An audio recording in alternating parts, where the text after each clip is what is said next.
Welcome to the Relationships Inside Out podcast with Doctors Gregory Siebert and Kimberly Murray, licensed marriage and family therapists. Join them on this journey as they explore the ins and outs of relationships. Well, welcome to Relationships Inside Out, where today we're going to talk about enabling in relationships. Enabling happens in all kinds of relationships. Often when we think of that word, I think people associate it with addiction. Often, yeah. But it's so much more than that. It's enabling someone emotionally in their mental health, parenting, you name it. And the important thing about enabling is I would say the majority of people aren't even aware that their behavior is enabled. True. This isn't really an intentional thing. Like, I'm going to enable my partner or my child or what have you. It's typically out of love. It's not out of self-punishment for the enabler or anything malice. It's out of, I want to love and support you in the hopes that this will actually make it better, even though it's actually making it worse. Yeah. And I think about if we go back to the episode with Compassion for Couples with Michelle Becker, she talked about the drive system. And I feel like this is where enabling is really a response that people have to watching someone else suffer or them experiencing suffering themselves. So they just engage in behavior to try to alleviate the stress as fast as possible. And a lot of times it ends up enabling. I think the classic example is the kids crying. So I'm just going to go give them what they want so I don't have to hear it anymore. And how do we apply consequences? The hard part about consequences in any of these cases is, as an enabler, when I give consequences to the other, it also is probably going to impact me.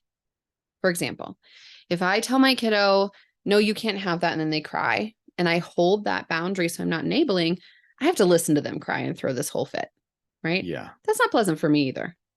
So it's tempting to give in because it pacifies everybody. Same with addiction, right? If I give them money, maybe they'll make the right choice with it. Maybe they'll stop asking me for a while. Thus, I get relief, or I feel like I've done something helpful. Whereas if I say no, it can create anxiety for me. It creates discomfort. They might keep asking for something. Or they might not talk to me anymore. There's a lot of parents who fear their child not talking to them anymore because they're a cutoff. And that's a very hard decision. Again, these aren't, a lot of times the enabling behaviors are not conscious. No, and they're not out of malice. But what we know is enabling, whether it's out of love or malice, it isn't helpful. I just imagine like somebody doing enabling, engaging in enabling out of malice. Like, I have a hard time thinking. Well, I think sometimes, how do I say this? It's pretty crass, but sometimes with families with addiction, I'm going to enable you in the hopes that you take it too far, or to prove a point, right? I knew you wouldn't use that money correctly. See, I told you, or whatever it might be. Like setting them up. Or to gain control. Yeah. If I enable, now I'm serving a part of me that wants to be in control. Yeah. And gets to be in control. That's a good point. And I like that you talk about control, because a lot of us think about enabling as we're doing a behavior that facilitates or exacerbates another behavior that we don't like. The other thing to think about is the control feature, what you just said. A lot of people don't think about control. And I'll give you an example. So in couple relationships, I see this quite a bit. One partner has anxious attachment. And they might have anxiety about how things manifest at home and how things work. Like, how do you clean the bathroom, for example? And they need so much control over that it doesn't give space for the other partner to participate. So now the other partner just kind of sets back. I don't have a role. And that's a whole nother ball of wax in terms of how they're experiencing mental health around that. Yeah. But the partner who's wanting this control then starts resenting their partner for not doing anything. Double-edged sword. And I hear with like female partners will say, like, my partner, I feel like their mother. Well, let's explore that. And I would say a lot of times I find, obviously there's complacent partners who are just aloof and they're not involved. In the cases where there's potentially the control is enabling, you think about, well, what are you allowing them to do? Can they do this? No. No, I don't want them to do that. They can't do that. Well, why not? And they don't have a role. So then the partner who doesn't have a role tends distancing. They don't feel a purpose. And then they end up getting criticized a lot. So I see when they resent, then they criticize. Now the partner's being criticized, and now it's a performance-based relationship where I need to do what my partner wants to the way that they do it, or I'm a failure. And this black and white thinking. I mean, it's very, very complex how this unfolds, all because of a need for control. You can hear how it gets toxic over time. Very toxic. Yeah. But you can see the control on both sides, right? Sometimes the enabler is the one in control, because by way of enabling you, by way of overcompensating for this other person, the other person doesn't have to do anything, but I'm taking on everything, still building resentment. Or the reverse. I'm going to enable by backing out to allow my partner to do whatever it is they want to do. Yes. And so it can go both directions where Mhm. a partner takes over total control to appease that of someone else. Yeah. Or just take no control and allow the other partner to engage in behaviors, maybe in verbal abuse, emotional abuse, and not really setting a hard boundary with them. Like, this is not acceptable. Or just letting them, there's couples that are like, I never get to choose what I want to watch on TV. I know that sounds simple, but that repeated exposure to that Yeah. kind of event, right? I talk about death by 1,000 paper cuts or death by a single wound. That's death by 1,000 paper cuts. Yeah. One paper cut, you're not going to bleed out. Yeah. I'll give you 1,000. We might have some issues, right? Yeah. And that's what happens. It's those teeny little events that build up and build up and build up. Or I look at maybe in a romantic relationship, one partner gets in a mood because they've learned growing up that if they get in a mood, they get it the way they want. So then the partner just gives in because they don't want to deal with the mood. Very similar with parents, right? This is where I look at like the adult child behavior. It's like stomping around, getting what you want. And it happens too often. But parenting, I see it all the time, whether it is clinically or in our social spheres, right? As parents ourselves, of parents that give in to the kid at the store because they're crying or because they want something and they just don't want to be asked one more time. Or, Johnny, you need to go clean up your shoes. Johnny has a meltdown. Fine, I'll get your shoes for you. Nah, nope. Yeah. We have to allow kids to experience consequence, because if we don't, which we are seeing more generationally, that there are less and less consequences for acting out behaviors, we now see adults that then struggle with consequence. Yeah. We have to set people up for some of that distress tolerance of consequence. What the hell is that? That permeates, I would say. I sound like such an asshole to some people because kids should struggle at times. Kids are allowed to cry. They are allowed to feel disappointed, to feel angry. If we don't teach them what to do with those emotions and to learn how to tolerate them, cope with them as kids, well, they're pretty screwed as adults. And we see that actively now. And what's tough is the adults now, they're having children, grew up in a very enabling helicopter parents. So then they don't have distress tolerance to be okay with waiting around for their kids' consequence to play out. 100%. And it's creating this vicious cycle where now, like, we use timeout for our children. Some people see that as too harsh. And it makes me, this sounds bad, but it makes me sad because there isn't consequence. Yeah. And that impacts my kids. Because when they have consequence, now I'm the mean parent, for one. For two, when other kids are getting to act out these really poor behaviors, not that my kids don't have them, because they do, but my kids bring those home. Yeah. And expect there not to be a consequence. And there will be. And that's the toughest part, is one, just being aware that our behaviors are enabling. Yeah. And the toughest part is putting boundaries up and letting consequences play out, which we're talking about. And hold to them. That is extremely difficult. I mean, I can't tell you how many times I hear a parent say, it's not going to work. I don't have time in the store to sit there and wait for them to have that consequence play out. What would you tell them? Or, I'm sick of listening to my kid cry. Yeah. I'd say stick it out. If my clients can tell you any word, It'll go on all day for 6 hours. Consistency is key. Yeah. If you have a child who you're like, fine, I'm going to wait it out, and you wait out an hour, they're still crying. As soon as you cave, they have now learned psychologically, my parents are going to cave. So I just got to go longer, and they will go longer.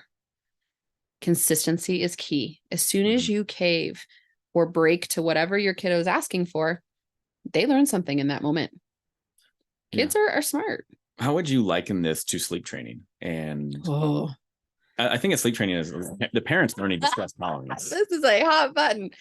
So Greg just set me up here. Sorry. Cry it out. Full cry it out, we actually know, is psychologically distressing to kids, and thus is not encouraged, and increases cortisol and can actually create some trauma or damage within kids, depending on the child. So full cry it out, not going to have my backing because of what we know about neuroscience. In terms of modified cry it out, I'm of support. Some parents don't want to hear their kiddo cry at all. And so there are even more gentle approaches that you can use. And we've got to set our kids up. If that means that there are some tears, research really does not support that as a bad consequence. Now, do I think that's the right choice for every family? No, I think you have to make the choice for you. But we use Ferber, and my kids have learned how to sleep because of it. Where you titrate. Yep. So you go from, you take a break from 1 minute from the room, then you come in and soothe, and then it's 3 minutes and you crank up.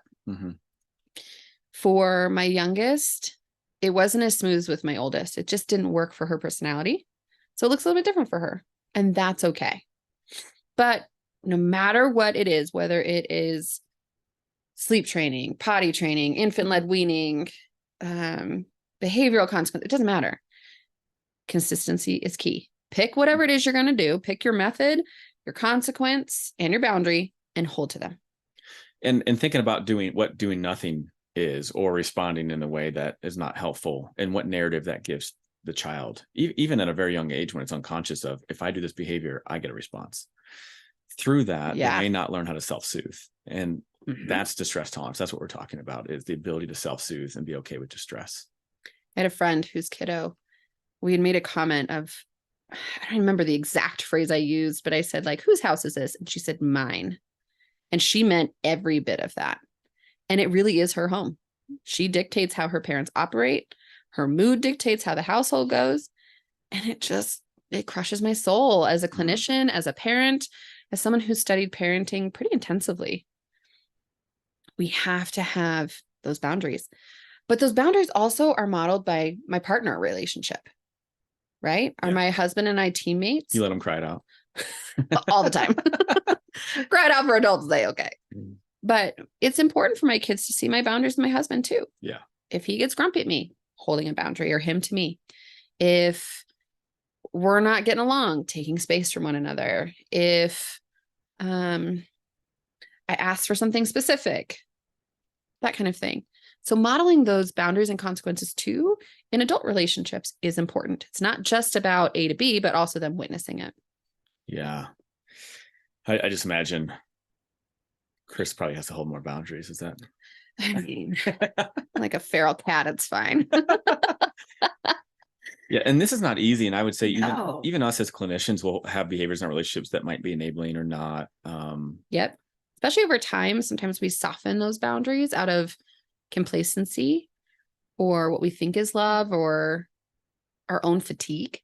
It could be something simple, like for my marriage, for example, is my wife's very quiet, conflict avoidant, and I'm very external processor. I'm a feral cat, obviously. You are the feral cat. Yep. And I could easily take up that space. We talked about this in other episodes, and her not saying anything or setting a boundary, I can take up all the space I want. Yep. Like that's enabling me to engage in behavior that isn't really healthy for the relationship long term, because there's an imbalance and there's a lack of reciprocity in being able to process stress together and as a team. It becomes more of, she's my regulator. 100%. Yeah. And those patterns show up. For Chris and I, it's parenting. He defers to me because I've studied it for so long. And I often tell him, no, you're a parent too. And that's not condescending. I don't want him to lose his voice by way of deferment to me. Yeah. And you want to be a unified front. 100%. Which is really important, because if you have to handle the consequence, he's like, Kim, you've done more research, go punish the kids. You're the bad guy. I want to be the fun dad. He's actually a pretty good punisher. But making those choices, I want him to feel confident. And that's part of, I don't want to enable him kind of going into a mousy spot for himself. Yeah. I want him to build confidence in that space, just as he would encourage me to make choices about finances, cringe, or other things, right? So not just saying like, well, my partner doesn't want to do this, so I'm going to appease that. Yeah. Nope. Encourage active participation as a team. And I think we're hitting on conflict avoidance here. Yeah. And I think that's a bigger barrier to stopping enabling behaviors, is a lot of people don't want conflict, because setting boundaries creates conflict. Even voicing your concerns causes conflict. Even if trying to set this up and say you need control, relinquishing control can cause conflict within yourself. I have to give up control. I'm starting to get nervous here. But it causes conflict, whether within the relationship or within ourselves, that dissonance that we experience, because this is not what we naturally do. It's against what our drive system is wanting us to do. And not all the time is our drive system accurate. or helpful, right? It's doing what relieves it in the fastest way possible. And that's not always the best long term, especially when you think about parenting and the development of children and thinking about that, right? There was an article that was written in Psychology Today. I'll have to post it. I'll have to find it again, but it talked about raising little narcissists. It is so true. And one of the things was the continual response to the child in every way and not allowing them to self-soothe. And so there was this kind of narrative of sense of entitlement. The world responds to me. And that's enabling. That is enabling. You had mentioned the word relief. That makes me think so much of that distress tolerance, right? Relief isn't just about, I don't want my kids to suffer. It's my own relief of urgency, of anxiety, of irritation, of I just want a break.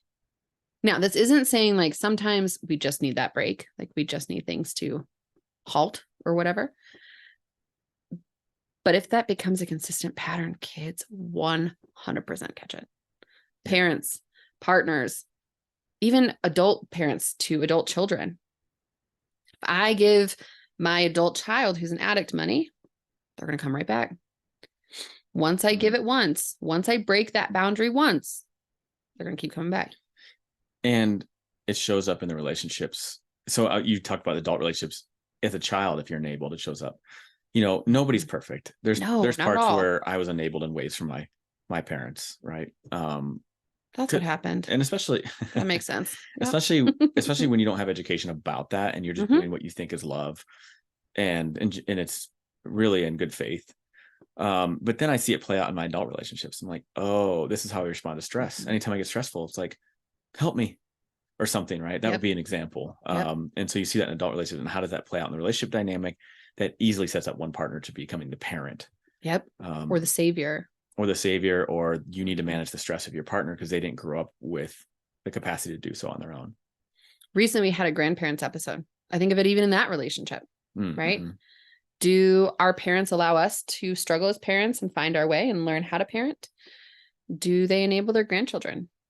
Right? If I give my kid a consequence, this has happened, is grandma or grandpa going behind said parent and saying, oh, you don't have to do that, or I'll do it for you, or I'll give you the $5 or whatever. Oh my God. Happens all the time. I'm thinking about the grandparents who are like, oh, you were little shits to me growing up. I'm going to enable the hell out of your kids. Happens. There's malice. There's a good example of malice, right? So, and I do want to put this out there. This also happens in babysitters and nannies. Ooh, say more. So I've had clients who have had attachment injuries in their children.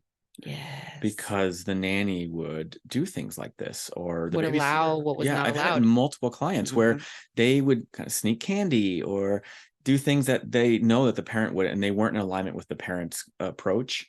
And so it built this bond. And then guess what? Most of the time, nannies and babysitters aren't permanent. So when they leave, the parents are like, my kid just lost all their shit. I can't even tell you how many times I've asked the parents, well, what happened? What's different in this last month? Well, we changed babysitters. Got it. You'll hear kids say, but so-and-so let me do that. Happens in that dynamic all the time. Aunts, grandparents, even a division between parents. But dad lets me do that. Yeah. So when we put boundaries, that's also including that and being very attentive and conscientious and present in that dynamic and relationship. I know having a babysitter and a nanny is like, oh my God, relief. We can actually focus on our relationship. We're so burnt out. And sometimes it's just helpful. Like, oh, we just need somebody there. I would suggest being intentional and watch out for that, because that can, especially if they're a consistent force. Yeah. Right. If it's one Friday a month and then they spoil them a little bit, I think it can be okay. But if it's a consistent presence, like my husband's parents, my dad know our boundaries, know what we tolerate and do not tolerate, and what our consequences look like. Yeah. So when we're not around, do they get spoiled a little extra? I'm 100% sure they do. Yeah. But do they hold the same boundaries? Yes. Yeah. And that is important. Yeah. And you talked about consistency earlier, for consistency to interrupt the enabling, but consistency is also the thing that's also depending on what you're consistent about. If you're consistently breaking those boundaries, giving them what they want, responding, that's where you foster the enabling. And I shouldn't have to say it, but it's important to say consistency across your children. So more often than I'd like to say, parents pick favorites. And there are days I love my children the same. Correction. I know who your favorite is. like one of my children more than the other one. You might be surprised, by the way. Oh. I like one more than the other because one is particularly not lovely that day, or we're just not getting along. It is important, though, that my kids know unequivocally that I love them the same, that their boundaries are the same, that I treat them the same, and that their consequences are the same. So I don't have one kiddo that is constantly getting punished or has harsher punishments than their siblings. Yeah. Both of my girls are 4 years apart. They both get timeouts, period. Yeah. For the same behaviors. Now, as developmentally, yes, things change a little bit, sure. But that consistency of perception is really important for kids. Yeah. I don't have a favorite who gets away with murder. And then, like in my house, when I grew up, I had to get A's. I had to be home on time. It was very strict. Whereas my brothers could have burned the house down and it wouldn't have mattered. So they were enabled. Go ahead. Oh gosh, yeah, still are. And that perception really impacted me and still does as an adult. And it still occurs as an adult. So having that consistency the best we can. You're not perfect. There are going to be days you like, weeks, years. You like one better than the other. That's real. But that perception is so, so, so important. You mean consistently go back on your word? Is that what you're saying? You mean consistently having a punishment? I mean, like, no, you don't have to do that now. There have been times I've wanted to cave, Greg, just for my own sanity. It's so sad. It hurt. It's heartbreaking. And consistency by location. Yeah. We don't talk about that. If you're in the grocery store and my punishment for back talk, for kicking is timeout, guess what we're doing in aisle 3? If she comes up and kicks me, she's taking a timeout in aisle 3 right then and there. Is that convenient? Wait. No. What if she's in front of the rice that I'm trying to get? So sometimes I'll move them against like the ice box or the wall because then they can't take shit off the shelves. But it happens right there in the grocery store. Don't care that people are looking, because if I don't, she's going to learn grocery store. I can act like a whole ass hooligan and it doesn't matter. Let's talk about the motivation to follow through with consequences, because it is heartbreaking to watch your little ones. You know, loved ones you move hurt. as a point in parenthood where it goes from heartbreaking to just really annoying. So I used to like get really sad for my kids, and I'm just like, oh, here we go again. Continue. You're like, I'm going to stick you in the freezer. I sound ruthless. Someone's going to think I'm a terrible mother. So you're like, I'm going to stick you in the freezer in aisle 3. You're not just going to stand in aisle 3. You're going to be in the freezer. 15 minutes, go. But I think that's one of the hardest things, because our drive system is activated because we see them suffering, we're suffering. And that is so, so hard to watch that, because we know if we do this, they won't, because we've seen it in the previous, examples where we've maybe caved in and like, okay, they stopped. We gave them what they wanted. That works. It's quicker. How do we keep the motivation? Because then for me, then they learn the next time I go, they're going to ask for it again. And it's really hard, not just for my distress, my kiddo's distress, but as people walk by, don't be the judgy Bettys. If someone is dealing with a hard kiddo, give them a high five, say you're an awesome parent. Don't stand there and stare, judge, give sideways looks, make a snide comment. And don't post on mom forums and parenting forums about that person either. You know how often that happens? It's so well, and if you think about it, the person walking by seeing that, their drive system is probably activated, because they're like, oh my gosh, like that must be tough. Or that poor child. They don't know the context, and maybe they're the enabling parents. You clearly can see how I feel about this topic. But if a parent is struggling, if their kiddo's having a meltdown, if you turn to them and say, you're an incredible parent. Yeah. Do you know what that means for a parent? It gives them so much fuel to get through that shopping trip. Yeah. I could have used that on Saturday. Could have really used that. But being consistent. It doesn't matter what other people think. You know your consequences. You know your boundaries. Hold them. And think long-term. Long-term. This is, in the immediacy, this sucks. It's hard. Yeah. But long-term, for the development and the ability for the child to manage distress and self-soothe, it's going to save you big time long-term. And it saves them in their relationships and their own parenting. I was only worried about myself, but go ahead. We've got to teach those skills, and they don't get taught by me telling Harper, when you're upset, I need you to take deep breaths. Okay, that's cute. When she's upset, she's not going to remember any of that. Yeah. I have to help coach it. I have to help coach distress tolerance. I have to help coach consequence. The same is true with adult children. Yeah. The same is true with partnerships, with friendships, right? If my friends are cruel to me, are there consequences, or do I just let it slide? And what's interesting with going to the friendship stuff, if you don't set boundaries early, like in a very respectful way of like, oh, these are things I like, these are things I don't like, those will be violated. And when you go to try to address them later on, lots of conflict. Going backwards on a boundary is painful. Always start out tougher. Yeah. Because it's easier to get softer, but getting tougher again, oof. It's a lot. Yeah. There's something else I was going to say about, I lost it. That's okay. That's okay. Oh, the enabling in terms of we can be as consistent as possible, but it will never be consistent in society. I think about sending your kids to school. Oh, true. What kind of conversations do you have with the child? How do you set that up? How do you set the tone? So for us, like we say, well, in our house, this is what we do. Or, you know, in our friend's house, this is what they do. And we hold consistent. Often I'll hear my daughter say, well, it's school, blah, blah, blah, blah, blah. And we say, okay, that's great. And in our house, this is what it looks like. But the reverse can also be true. So really unpopular opinion here. I don't care if kids say potty words. It really doesn't bother me. I think words are the meaning in which you attribute. And we allow my daughter to say shit at home. Yeah, she's 6. I'm sure people just had a stroke hearing that. But she knows if she says it at school, they have different boundaries. They have different consequences, and she will have to pay the consequences. She can't say, well, at home, it's okay. And we've worked really hard on that. So teaching that when you're in my house, my control, my sphere of influence, this is what it looks like. When we're in someone else's home, we're going to defer to the stricter rule, whether it's mine or theirs. And at school, same thing. We defer to the stricter rule. As long as you agree with it. Of course. Yeah. Yeah. And it's hopefully they're at an age where you can have the conversations with them, but it's really important to set that tone. The tough part is when they are telling you, well, that's unfair. You're unfair. You're mean. What I tell my kids, and this doesn't help because it's not validating, but I tell my kids, if it's unfair for everyone, it makes it really fair. And it's true. It is unfair. And she's got to learn how to deal with unfair things because that is life. If I'm constantly caving to, quote, make things fair, she doesn't learn distress tolerance and she comes to expect it as an adult.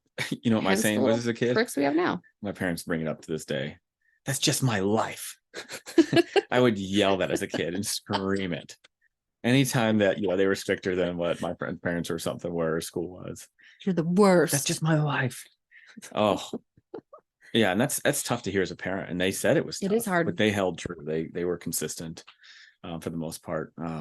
This isn't easy, right? Often the healthy choices are not the easy ones. Working out, eating well, holding boundaries, sleeping extra. They're not the easy choices, but they're absolutely the ones our body needs. Yeah. And going to friendships where it becomes a little trickier is really evaluating where our friends might be enabling us in bad behaviors. Ooh, so that's hard. The reflection of enabling my behavior. Yes. I can see your behavior being enabled. Yeah. Reflecting how I'm an enabler how you might being enabled. You might have to understand how you're enabling others too. If they have a goal, right? I mean, this is where the friendship one is tricky, and relationships. Parenting, it's a response, right? You can see that. But friendships, we're hanging out. We have different values. It drives us to do different things together. Well, how do those things, whether I say it, believe it, my values, how does that exacerbate or not? What are some examples? I think health behaviors is a good one. You have a friend who's very health conscious and they're like around a friend who just doesn't care, eats, orders all the food, doesn't care if you're gluten sensitive, doesn't care, just orders it and says, deal with it. Not really helpful. I think about alcohol use. I was just going to say, addictions is, you get a friend who wants to be sober, doesn't like to party, and you just they continually force you out. They want to go to the bars all the time. And you think, or bringing over beer to a barbecue. Bringing over a beer to barbecue and they know you're dry, right? There's just little things like that. It may not even be to that extent. It could be gossip. Gossip's a big one. If I'm working on not being so neck bitey and then you're giving me all the tea, it doesn't help. Getting all the tea, yeah. And even being around a friend who's more angry might bring it out in you, and you're true. So a lot of people get away from me. Crass or bigoted. A lot of people get away from me. They're like, Greg's just too angry. I mean, wasn't going to say, but since we're talking about enabling. But just thinking about what behaviors they embody, and what does that do to you? How does it interact with you? And that's true in romantic relationships, especially early on dating, when you're more in the phase of choosing whether I want to be with this person or not. Is what did they do? What do they engage in that's helpful for me and not? And I think about even somebody with a partner who's very controlling and needs everything in their way. How might that affect you down the road? What might you need to do to offset that? And I think about in those contexts, that other partner needs to be assertive. They really need to be assertive. Go to couples therapy to help that dynamic too, if needed, but also be assertive, like, no, I need to do this. You need to let this go. Or I'd be really appreciative if you allow me to do this and we find this a way together that you feel comfortable with, something. Encourage family members or negativity, right? I often have clients who say, like, I get sick of the negative views or the Debbie Downer conversations or the gossipy conversations. I encourage them to say, like, hey, I'm not comfortable talking about Susie when she's not around. If you continue, I'm going to get up and leave. Yeah. That's in families, friends, the thing. It's hard, but it is so important to hold that boundary. And some of this stuff is without anyone's fault. It might be different developmental stages. Personalities. Yeah. I mean, think about developmental stages in life, like somebody who doesn't have kids and there's a couple that have kids and they want to go do all these things. And there's not really respect or regard for what the parents have to go through. Or you have friends who don't even have pets, right? And they're just like, just leave your dog at home, or just little things like that. That might offset of like, well, how they think about things and what they're doing doesn't really align with how we want to be. Ability versus disability. Yeah. Or neurodivergence. There's all kinds of sectors in which this occurs. And if we don't address this is part of the enabling thing, is we're avoiding, and therefore that it's just allowed to happen. So, and make it seem acceptable, right? And that behavior is not acceptable. Imagine if we could all give voice to what feels acceptable to our body and what doesn't. We want to talk about easing anxiety rather than placating, which might ease it in the moment because of the conflict avoidance. If I actually get my need met, way better. Yeah. And an example, something that happened to me recently, there was a friend who, I don't know, was in a mood because of, and I won't go into detail because I don't want them to be identified, but, and postured at me. Oof. Nope. That's my boundary. No longer a friend. There's no reason that your emotional distress and dysfunction needs to be able to impact me in that way. We all get in moods. We all have things happen to us. But to take it out on people like that is not acceptable. It's not something I'm going to allow. And if I would have done nothing about it or didn't put a boundary there, that's enabling that person. Would happen again. For that to be okay. And what that tells me is earlier on in life, growing up, they were most likely allowed to have that tantrum and get away with it. And they were responded to. In-laws. If my in-laws feel like they can talk about, not that my in-laws do this, but example, if my in-laws feel like they can talk about me to my spouse and my spouse does nothing about it, it perpetuates it. Yeah. Right. Or if my friends talk to me about my spouse or their spouse and I say nothing, it's going to keep happening. Yeah. Right. We have to hold that boundary. We are responsible for ending enabling. We can't just wait for the other person. Enabling is tricky because sometimes noticing that I'm doing it can be really difficult. And often when we call it out, at least clinically, people say, I'm not enabling. No, I'm showing them support. There's a big difference between support, which is actually healthy and productive, versus enabling. A good example of this is with couples I've worked at where that one partner has a chronic illness. And that person, we've talked about this in that episode, the previous episode on this, is that they might think they're doing a great job of taking over and doing all the tasks to help their partner so they don't have to experience stress. But now that person's enabled to not take care of themselves. And what happens if that partner then, I think about older couple, passes on? Oof. Right. They're left of not having ever had control over that. So yeah, very good point. I'm reflecting on my own enabling from my husband. I hope he doesn't hear this part, but his enabling of me not having to deal with finances. Yep. Oh, but you love that. You're not going to approach that one. No, that's why I want him to hear this, because then he'll realize he's an enabler. It's terrible. Yeah. But I think the two main takeaways in terms of interrupting this that we've talked about, and please speak to more if you picked up on it, but it was setting boundaries. Yep. And you have to be aware of you need to be aware of the enabling that's happening to set the boundary. And then the other, I'm going to lose it. I just knew it. Consequence. Let the consequences ride out. Consistency. Yeah. This is true of littles, of adults, of parents. It doesn't matter. Of addictions, consistency is key. People are creatures that like to have their needs met. If they can find a loophole, they will attach to it. Well, this has been Enabling with Relationships Inside Out, where today we really unpacked what enabling looks like and how it can kind of transverse across so many different types of relationships and contexts. As always, if anyone has any questions, feedbacks, topic suggestions, feel free to email us at relationshipsinsideout@gmail.com. And please feel free to leave a review if you have any feedback that way as well. Or share with your friends and partners. Yeah. Thank you. Thanks.